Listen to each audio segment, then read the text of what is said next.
In my opinion, if you want to discover yourself, you have to do something different. So what's up everybody, my name is Praneeth and today I am going to share with you a best example of Mr. Rohan Sadatekar. He quit his job for traveling and he traveled entire India for a year. So without wasting any more time, let's get started.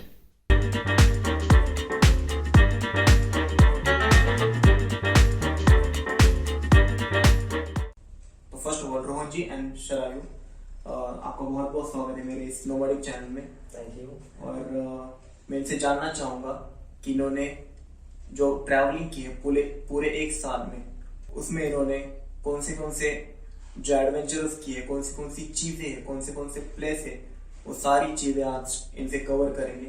तो जानते हैं कि इनसे इनका experience जो travelling का कैसा रहा है।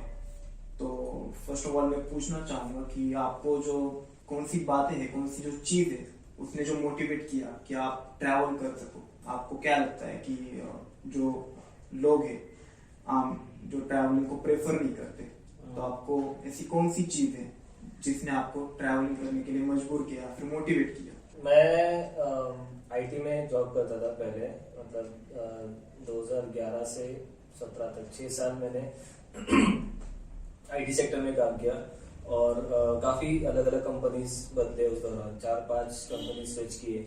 और मुझे हर बार लगता था कि ये कंपनी थोड़ी ठीक नहीं है तो दूसरी चेंज करके देखते हैं, फिर इसमें भी कोई प्रॉब्लम है दूसरी चेंज करके देखते हैं। ऐसे करते करते 6 साल में ऑलमोस्ट 6 कंपनीज बदल दिए मैंने। फिर मुझे रियलाइज हुआ कि प्रॉब्लम कंपनी में नहीं था, प्रॉब्लम हम में ही था। और मैं खुद उस रूटीन से तंग आ गया था या फिर पूरा सैचुरेट हो गया था। और ट्रैवल का वैसे तो मतलब बचपन से ही मुझे ट्रैक्स वगैरह की आदत थी, तो थोड़ा बहुत ट्रैवलिंग कर रहा था। लेकिन ये कम्प्लीटली अलग लेवल का एक ट्रैवलिंग होता है। ये मुझे थोड़ा इंटरनेट पे जब रिसर्च वगैरह किया, कुछ ब्लॉग्स पढ़े, कुछ ब्लॉग्स देखे, तो तब पता चला कि यार ऐसे भी लोग ट्रैवल करते हैं, कंटिन्यूसली ट्रैवल करते हैं, लंबे लंबे टाइम तक ट्रैवल करते हैं। और नोमैडिक डिजिटल नोमैड्स टाइप का एक नया कॉन्सेप्ट आ गया है।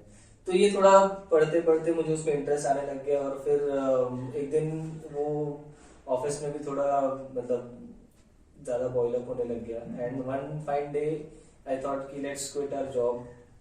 वैसे भी I did not want to, मतलब अगले 40 साल तक मैं ये चीज़ नहीं करना चाहता था, एक डेस्क पे बैठ के काम करना, ये तो हो ही नहीं सकता था। तो कभी ना कभी वो करना ही था। तो मैं सेड कि व्हाई नॉट नाउ। अगर कि जितना पोस्टपोन करते जाए हम, उतना वो डिले होते जाते हैं। और एक टाइम ऐसे आता है कि फिर लगता है कि तब कर लिया होता तो अच्छा होता। तो इसलिए मैंने सोचा कि ट्रैवल करते हैं। फिर मैंने शरीर को भी ये आइडिया बताया, 1 साल पूरा इंडिया ट्रैवल करने का। उसे भी काफी अच्छा लगा। एंड फिर हम नवंबर 2017 में निकल गए। 2017 में आप पूरे 1 साल के लिए आप ट्रैवल कर रहे हैं? हाँ, सही है यार, बहुत ही क्रेजी चीज है ये। तो मेरे कुछ क्वेश्चंस हैं जो आपको भी बहुत ही यूजफुल होंगे, जो अगर आपको ट्रैवलिंग स्टार्ट करनी है। इनिशियल फेज में बहुत लोगों को डर होता है कि पैसों की दिक्कत होती है, या फिर एक बहुत ही डर होता है कि स्टार्ट कैसे करें। वो जो स्टार्ट है वो बहुत इंपॉर्टेंट होता है। तो उसी के बारे में कुछ मेरे सवाल है, वो इनसे पूछूंगा और आपको भी वो अपने लाइफ में बहुत ही इम्पोर्टेंट या फिर यूजफुल रहेंगे। तो जैसे कि इन्होंने बताया कि इनकी ट्रैवलिंग की शुरुआत कैसे हुई, इन्होंने जॉब छोड़ दी और फिर उसके बाद दोनों ने साथ ट्रैवल किया है। तो मैं यही पूछना चाहूंगा इनसे कि इनके ट्रैवलिंग के दौरान, जो इन्होंने 1 साल ट्रैवल किया है, उसके दौरान इनको कौन सी दिक्कतों का सामना करना पड़ा।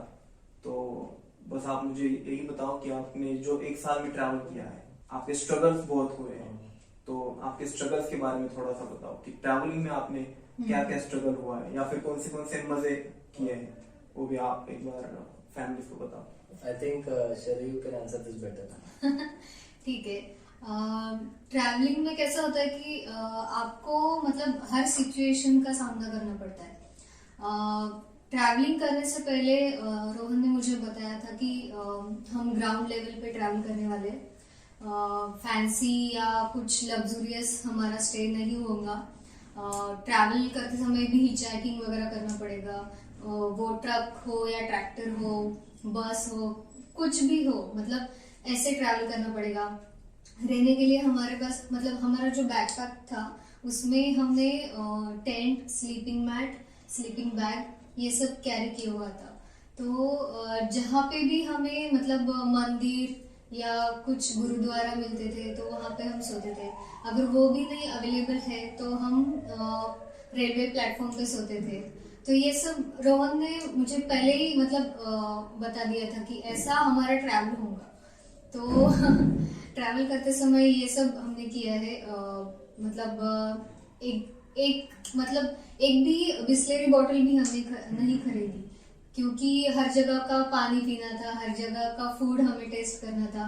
स्ट्रीट फूड हमने ज्यादा प्रेफर किया। जो लोकल लोग रहते हैं वहाँ पे उनको अप्रोच किया और उनको बताया कि हम दोनों ऐसे ट्रैवल कर रहे हैं और हमारे पास रहने के लिए जगह नहीं है, तो क्या हम आपके आंगन में या टेरेस पे टेंट लगा के सो सकते हैं। तो कुछ लोगों ने हाँ भी बोल दिया है। तो लद्दाख हो या आंध्र प्रदेश में हो, ऐसी जगह पे हमने भी मतलब टेंट लगा के हम सोए हैं। तो ऐसा है। और ट्रैवल करते समय हमें दिक्कतें तो बहुत कम आ गई, क्योंकि प्रिकॉशंस हमने ले ली थी कि हमारे पास एक चाकू था, पेपर स्प्रे था और एक डमी पॉकेट भी था, क्योंकि वॉलेट था। उसमें हमने एक्सपायर्ड हुए कार्ड्स रखे थे, 100-200 रुपए, बस इतना ही रखा था। मतलब अगर किसी ने हमें लूटने की कोशिश की तो हम वो वॉलेट निकाल के उनको दे सकते थे। तो ऐसा हमारा मतलब प्लान था, लेकिन ऐसी दिक्कत तो कभी आई ही नहीं। और एक चीज मैं बताना चाहती हूँ कि लड़कियों के लिए मतलब ट्रैवल करना एक्चुअली आसान होता है अगर लड़की मतलब कंफर्टेबल हो हर सिचुएशन में। मतलब हाइजीन का भी ख्याल रखना पड़ता है कभी कभी। मंथली पीरियड्स आते हैं हमें, तो मंथली पीरियड्स आते समय मतलब लड़कियों का थोड़ा बॉडी पेन होता है, तो उस दिन हम रेस्ट कर सकते हैं और नेक्स्ट दिन ट्रैवल कर सकते हैं। ऐसा भी है। कई जगह टॉयलेट्स अवेलेबल नहीं होती, तो उस टाइम हमें मतलब ओपनली मतलब सब कुछ करने की तैयारी होनी चाहिए। ये भी है। और पब्लिक टॉयलेट्स भी अवेलेबल होते हैं, तो वहाँ पे भी हम जा सकते हैं। तो ऐसी कुछ मतलब डिफिकल्ट सिचुएशन नहीं होती कभी। सिर्फ हमें मतलब उतना तैयार होना चाहिए हर बार उस ट्रैवलिंग को फेस करने के लिए। हाँ। बेसिकली जो भी सिचुएशन आपके सामने आती है उसको फेस करने की तैयारी चाहिए। उसमें तुम ये नहीं बोल सकते कि मुझे ऐसा चाहिए, हाँ। या फिर ये जगह में सोऊंगी, ये जगह पे मुझे नहाना है। ऐसे हर बार तुम्हें तुम्हारे डिमांड्स के हिसाब से नहीं मिल सकते। जो सामने है उससे मैनेज करना आना चाहिए, उसमें ही मैनेज करना आना चाहिए। तो शराय जो आपने बोला, तो शराय जी ने बोला कि फीमेल्स भी ट्रैवल कर सकते हैं, लेकिन दिक्कत की बात यह है कि व्हाट अबाउट सेफ्टी, कि इंडिया में ट्रैवल करना फीमेल्स के कितना सेफ है। तो जानते हैं खुद शराय जी से।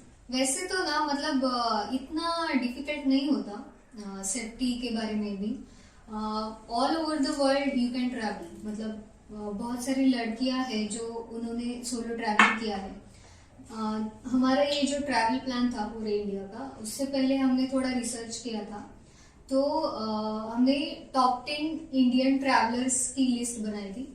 तो उसमें 8 तो लड़कियां ही थी, 2 लड़के थे, 8 तो लड़कियां ही थी। तो उससे मुझे मोटिवेशन मिला कि हाँ, लड़कियां भी ट्रैवल कर सकती है। और सेफ्टी के बारे में अगर आप पूछो तो बहुत सारी जगह मतलब मुझे क्वेश्चन पूछे गए कि अगर तुम्हें 4 लड़के छेड़ रहे हैं तो क्या करोगी। तो मैंने उनको बताया कि मुझे कराटे आते हैं, तो मैं कराटे उनसे करके मैं उनको निपटा लूंगी।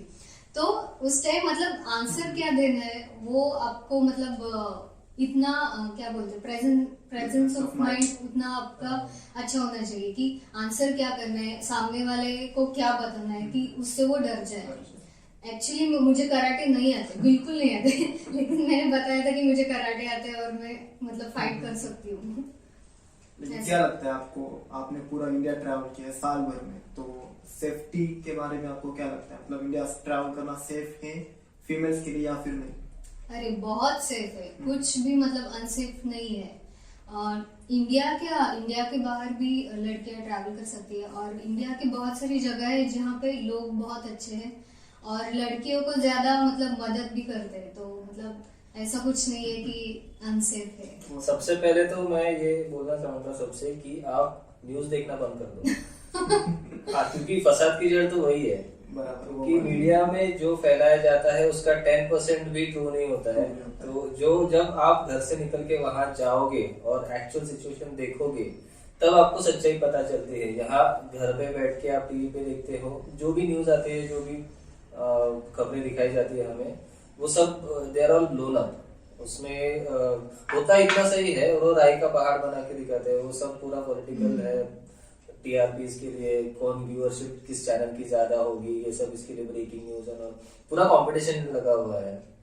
तो get out of your house and travel to find out yourself. बाकी किसी न्यूज पे भरोसा करने की जरूरत नहीं, उससे ही तुम्हारा पूरा वहम टूट जाएगा। तो मेरा जो नेक्स्ट क्वेश्चन है वो है अबाउट फूड एंड स्टे का। आप लॉन्ग टर्म ट्रैवल करना चाहते हो, बहुत सारे लोग हैं जो लॉन्ग टर्म ट्रैवल करना चाहते हो। अभी मैंने भी ट्रैवलिंग स्टार्ट की है। लाइक मेरा अभी साउथ का जो ट्रैवल था वो पूरा हो चुका है और इसके बाद जाने वाला हूँ नॉर्थ की तरफ। तो जो लॉन्ग टर्म ट्रैवल है तो उसमें मोस्ट इम्पोर्टेंट बात है स्टे की, क्योंकि जो ज्यादातर कॉस्ट है हमारे स्टे पे जाती है। तो आपने वो कैसे मैनेज किया, स्टे और फूड का? सी ट्रैवलिंग में ना मेजरली 3 टाइप की कॉस्ट आते हैं। एक अकोमोडेशन, फूड एंड ट्रांसपोर्ट, एक जगह से दूसरी जगह जाने का। ये तीनों के अलावा और कुछ काउंट नहीं होता। बाकी तुम क्या शॉपिंग वॉपिंग करोगे, तुम किसी पार्टी वार्टी में जाओगे, वो सब सेकेंडरी होता है। लेकिन बेसिक ये 3 चीजें होती है। तो अकोमोडेशन के लिए there are number of options. मतलब तुम हॉस्टल्स में रह सकते हो, तुम वॉलंटियरिंग कर सकते हो, तुम किसी फार्म पे रह के वहां मदद कर सकते हो फार्मर्स को, या फिर गुरुद्वारे होते हैं, मंदिर होते हैं। कुछ नहीं मिला तो train station and bus stand are the best and safest places to sleep. Railway station पे एक बात है कि कंटिन्यूस रात भर तुम्हारे इर्द गिर्द सारे लोग रहेंगे, तुम अकेले कभी नहीं रहोगे। और फ्री का तुम्हें गार्ड भी मिलता है रात भर आपकी सिक्योरिटी के लिए। उसके अलावा तुम्हारे पास वर्कअवे है, हेल्पेक्स है, वूफ है, वर्ल्ड पैकर्स है, स्काउट सर्फिंग है। इतने सारे प्लेटफॉर्म्स है, मतलब तुम सारे एक्सप्लोर करते करते थक जाओगे। But there are so many platforms जिससे तुम्हारे ये सारे प्रॉब्लम्स सॉल्व हो सकते हैं। तो जैसे कि बताया इन्होंने कि वर्कअवे और वर्ल्ड पैकर और काउच सर्फिंग, ये ऐसे प्लेटफॉर्म है जहाँ पे आप स्टे कर सकते हो, या फिर जो वर्कअवे प्लेटफॉर्म है वहाँ पे आप वॉलंटियरिंग भी कर सकते हो और उसके एक्सचेंज में आपको फूड और अकोमोडेशन मिल जाता है। तो ये बहुत ही अच्छे प्लेटफॉर्म है। कुछ इनकी सब्सक्रिप्शन फी होती है, लाइक 3-3.5 या फिर 4,000 एनुअल फीस होती है। तो ये खरीद के आप बहुत सारे ट्रैवल कर सकते हो। और कौन सी ऐसी चीज है जिसने आपको जॉब छोड़ने में मोटिवेट किया? मैंने कहा ना कि एक पॉइंट आता है तुम्हारे करियर में कि तुम सोचने लग जाते हो कि is this the thing which I want to do for the rest of my life. अगर उसका जवाब हाँ है तो बेशक अपनी जॉब कंटिन्यू रखिए। लेकिन अगर 1% भी उसमें अगर आपको डाउट आता है कि ये सेम चीज मैं अगले 40 साल तक करना चाहता हूँ क्या, अगर उसका जवाब ना आता है then you have to quit, there is no other option. उसमें फिर कॉम्प्रोमाइजेस करके, सैक्रिफाइसेस करके तुम खींच रहे हो, मतलब रिस्पॉन्सिबिलिटी है इसलिए ये वो फलाना ढिमकाना, काफी सारे रीजंस होते हैं। तो but then finally you have to choose कि तुमको जिंदगी जीनी है या फिर सोशली एक्सेप्टेबल लाइफ स्पेंड करनी है। देखो यार, तो एक्सक्यूज मत बनाओ। और इन्होंने भी एक्सक्यूज नहीं बनाए और इन्होंने जॉब छोड़ दी और अपनी जिंदगी बहुत आसानी से और बहुत मजे करते हुए जी रहे, ट्रैवल करते हुए जी रहे। इनका अभी प्लान था सेंट्रल एशिया का, लेकिन ओमिक्रॉन और कोरोना की वजह से इन्होंने थोड़ा सा पोस्टपोन किया है। लेकिन मुझे जरूर लगता है कि ये पूरी दुनिया घूमेंगे, क्योंकि इनको पूरी उसकी नॉलेज है, पूरा जो नॉलेज का बंडल है वो इनके पास है और ये पूरी दुनिया घूमेंगे। बस इसके बाद मेरा और एक सवाल है कि व्हाट अबाउट लैंग्वेज, कि बहुत सारे लोगों को दिक्कत आती है कि मैं खुद सुनता हूँ अपने फैमिली से कि अगर तुम दूसरे जगह जाते हो तो वहाँ पे बात कैसे करते हो। अगर मैं साउथ इंडिया जा रहा हूँ तो तेलुगु, तमिल वहाँ पे लैंग्वेजेस है, तो वहाँ पे बात कैसे करते हो, तुम्हें समझ में कैसे आता है कि तुम्हें एक से जगह दूसरी जगह जाना है, तुम पूछ कैसे पाते हो? तो क्या लैंग्वेज इज अ बैरियर? तो जानते ही इससे लैंग्वेज का अगर वैसे देखा जाए तो to some extent it can be a barrier, क्योंकि अगर आप किसी स्टेट के या फिर किसी कंट्री के रिमोट प्लेसेस में जाते हो तो वहां पे लोग सिर्फ वो लोकल लैंग्वेज बोलते हैं, ना हिंदी बोलेंगे ना इंग्लिश बोलेंगे, दूसरा कोई ग्लोबल लैंग्वेज नहीं बोलेंगे, only the local language. But cities में अगर तुम घूमते हो तो हिंदी इंग्लिश, इंडिया में तो हर जगह काम होता है, मतलब even in south India, even in north east India we survive with Hindi and English. तो इंडिया में तो एटलीस्ट आपको इतना प्रॉब्लम नहीं आएगा। इंडिया के बाहर अगर देखो तो I think America, north America, Australia and some parts of Europe can be covered if you know English. South America और ईस्टर्न यूरोप अगर कवर करना है थोड़ा सा स्पेनिश आना चाहिए। सेंट्रल एशिया अगर कवर करना है, Russia, central Asia and all the stance, थोड़ा सा रशियन बेसिक अगर आप सीख लो तो बेसिकली जहाँ पे जो लैंग्वेज बोली जाती है उसके अगर बेसिक तुम 10-12, 4-5 वर्ड्स भी सीख जाते हो, बेसिक मतलब खाने को क्या बोलते हैं, जाने को क्या बोलते हैं, सोने को क्या बोलते हैं वगैरह वगैरह, thank you, hello, hi, bye bye, इतना अगर वो सीख लोगे तो I think that is enough, और वो थोड़ा सा कनेक्शन भी बन जाता है लोकल लोगों के साथ। बाकी तो तुम क्या, साइन लैंग्वेज तो है ही, यूनिवर्सल है, ऐसे करोगे तो सबको पता चलेगा कि खाना ही चाहिए और तो कोई उसका मतलब नहीं। और बात एक मैं बोलना चाहती हूँ कि इंडिया में ना बहुत सारे मतलब बॉडी लैंग्वेज, साइन लैंग्वेजेस, मतलब हाँ बोले तो हाँ, हाँ ऐसे भी बोलते हैं, ना बोले तो ना, तो फॉरेनर्स ये मतलब सीखते हैं हमसे, तो ये ज्यादा यूजफुल है इंडिया में। देखो यार, बॉडी लैंग्वेज भी अगर आपको कोई भी लैंग्वेज आती नहीं है ना तो बस हाँ हूँ करो और घूमने निकल जाओ। बहुत आसान है घूमना, कोई इतनी मुश्किल की बात नहीं है। चलो सबको दिक्कत आती है पहले ट्रैवल करने में कि सबका रहता है, बजट होता है और अकेले घूमना है, फिर फैमिली से परमिशन मांगना, ये बहुत सारी चीजें होती है। लेकिन अब जब आप एक स्टेप लोगे, एक आप दूसरे सिटी में खुद ट्रैवल करोगे, तभी आपको पता चलेगा कि ये कितना आसान। तो ये मेरा लास्ट क्वेश्चन हो सकता है, क्योंकि ट्रैवल करने के लिए ये बहुत इंपॉर्टेंट क्वेश्चन है कि बहुत लोगों को लगता है कि ट्रैवल करना मतलब बहुत कॉस्टली होगा, तो इसकी वजह से बहुत सारे फैमिली या फिर फ्रेंड्स ट्रैवल कर नहीं पाते। तो मैं इनसे जानना चाहूंगा कि इनका जो डेली बजट है और जो टोटल बजट है पूरे 1 साल का ट्रैवलिंग का, वो इनका क्या रहा?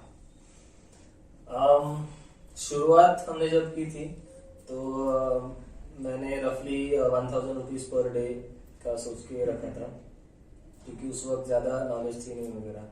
लेकिन जैसे जैसे ट्रैवल करना शुरू किया वो धीरे धीरे कम होते गया, और जब हम वापस आए 1 साल के बाद तो एवरेज हमारा पर डे 300 रुपीज हुआ था, दोनों का आपको? पर 300 पर हेड। पर हेड, हाँ। तो 300 में आपको फूड, अकोमोडेशन एंड ट्रैवलिंग ये सारा पकड़ के पर डे 300 रुपीज में हमने मैनेज किया। तो बहुत ही कम है 300 रुपीज पर डे। आप अगर किसी फूड शॉप में या फिर फूड मॉल में जाओगे तो आपके 5 मिनट में 500 से 1000 रुपए आसानी से जा सकते हैं। लेकिन इन्होंने मात्र 300 रुपीज में फूड, अकोमोडेशन और जो ट्रांसपोर्टेशन का है वो पूरा खर्चा सिर्फ 300 रुपीज में निकाला है। तो देख लो कि बहुत ही चीप है ट्रैवल करना, बहुत चीप है। मतलब 300 रुपीज पर डे महीने का अगर हिसाब लगाओ तो somewhere around 9000 rupees per month आता है। आपका एक सिटी में रहने का खर्चा उससे ज्यादा है, उससे ज्यादा है। उससे अच्छा ट्रैवल करो। अगर आप मेट्रो सिटी में रहते हो तो रेंट ही शायद 9-10 हजार रुपए ज्यादा, हाँ। 15-20 हजार तो यहाँ पे चल रहा है पुणे में। तो देखो यार गाइस, ट्रैवल करना, मैंने भी ट्रैवल करना क्यों चूज किया, क्योंकि लॉकडाउन की वजह से मुझे ये रियलाइज हुआ कि घर पे बैठ के कुछ होने नहीं वाला है। आप जितना ज्यादा ट्रैवल करोगे उतना ज्यादा सीखोगे। जैसे कि लैंग्वेज बैरियर एक होता है, तो मुझे पहले इंग्लिश से बहुत डर लगता था। हमारे स्कूल में इंग्लिश नहीं सिखाई जाती थी, तो इसकी वजह से मैं बोल नहीं पाता था। लेकिन जैसे जैसे मैंने ट्रैवल की है, मेरा कुछ 1 साल का 2 साल का एक्सपीरियंस नहीं है ट्रैवलिंग का, लेकिन अभी फिलहाल ही मैंने चालू किया है ट्रैवलिंग करना, तो मैं इंग्लिश भी बोल पा रहा हूँ बेसिक। तो मुझे लगता है कि इससे मैं खुद को ग्रो हो पा रहा हूँ। बहुत लोगों को इंग्लिश की दिक्कत है, इंग्लिश आनी चाहिए, बेसिक इंग्लिश आनी चाहिए। अगर आप बहुत बड़े सिटी में जाते हो, जैसे कि आप साउथ में जाते हो, तो बहुत सारे लोगों को हिंदी नहीं आती, वहां पे उनकी लोकल लैंग्वेज और इंग्लिश आती है। तो इंग्लिश, बेसिक इंग्लिश बोलना आना चाहिए। तो ये मैं भी सीख रहा हूँ, आप भी ट्रैवल करते करते सीख सकते हो। किसी क्लास या फिर कोई लगाने की जरूरत नहीं है। जैसे ही आप ट्रैवल करोगे वैसे ही आपको ये सारी लैंग्वेजेस या फिर वो सारी दिक्कतों का सामना है वो आप आसानी से कर पाओगे। तो मैं एक क्वेश्चन इनसे पूछना चाहूंगा कि इन्होंने अब तक जो ट्रैवल किया है उनसे इन्होंने क्या सीखा है जो किसी जॉब में या फिर कॉलेज में वो हम नहीं सीख पाते। बाप रे ये काफी मुश्किल सवाल है, क्योंकि जो सीखते हैं हम व्हाइल ट्रैवलिंग वो टैंजिबल नहीं होता। You can not measure that. मतलब मार्क्स या फिर जैसे हम स्कूल में एग्जाम्स होते हैं उससे हम इवेल्युएट कर सकते हैं कि ये बच्चे ने इतना सीखा, ये बच्चे ने इतना सीखा। ट्रैवलिंग में जो सीखते हैं वो काफी इंटेंजिबल चीजें होती है, वो they are from within. मतलब पेशेंस बढ़ता है तुम्हारा। मतलब mostly when we were hitchhiking तो ऐसे भी समय था जब रास्ते पे हम 4-4, 5-5 घंटे खड़े थे बस, लेकिन कोई राइड नहीं मिला। तो उतना जब मतलब ये सब करने की जब आदत पड़ जाती है तो वापस आके आपको पेट्रोल पंप की 2 मिनट की लाइन बड़ी नहीं लगती। पहले बहुत चिड़चिड़ होती थी कि इतनी लंबी लाइन है कैसे, लेकिन अब वो इनबिल्ट आ गया है। पेशेंस ज्यादा बढ़ गए हैं, अंडरस्टैंडिंग बढ़ जाता है। जब आप काफी अलग अलग टाइप के लोगों से मिलते हो, अलग अलग प्रोफेशंस के, अलग अलग कास्ट रिलीजन्स के, अलग अलग मेंटालिटीज के, अलग अलग एजेस के, तो इन सब के व्यूज जब आप जानते हो तो आपका अंडरस्टैंडिंग बढ़ता है, आपका टॉलरेंस बढ़ता है, आपका ऑफेंस लेने का एटीट्यूड थोड़ा कम हो जाता है। आपको पता चलता है कि भाई सामने वाले का भी एक व्यू पॉइंट है जिससे आप अग्री नहीं करते, फिर भी he has the right to say it, है ना। ये नहीं कि भाई आपको बुरा लगता है इसलिए उसने बात नहीं करनी चाहिए उसके बारे में। तो थोड़ी ज्यादा टॉलरेंट, काफी सारी ऐसी चीजें हैं। आप एक पर्सनालिटी ग्रो होती है आपकी। ये सारी चीजें किसी स्कूल में, किसी कॉलेज में या फिर किसी भी ट्रेनिंग में या किसी जॉब में नहीं सिखाई जाती और कहीं से नहीं सीख सकते, और कहीं से नहीं सीख सकते।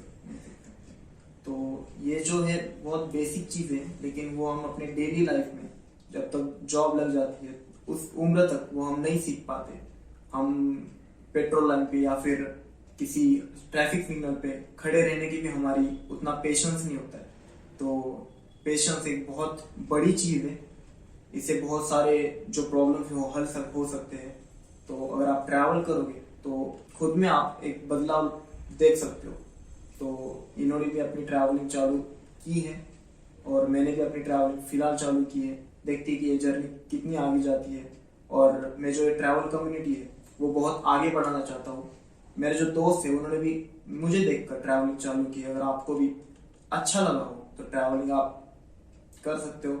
तो मैं बस इतना ही कहना चाहूंगा कि thank you mister Rohan ji and Sharayu ji, इन्होंने अपना वक्त निकाल कर मुझे इनके साथ जो छोटा सा कॉन्वर्सेशन है वो करने का मौका दिया।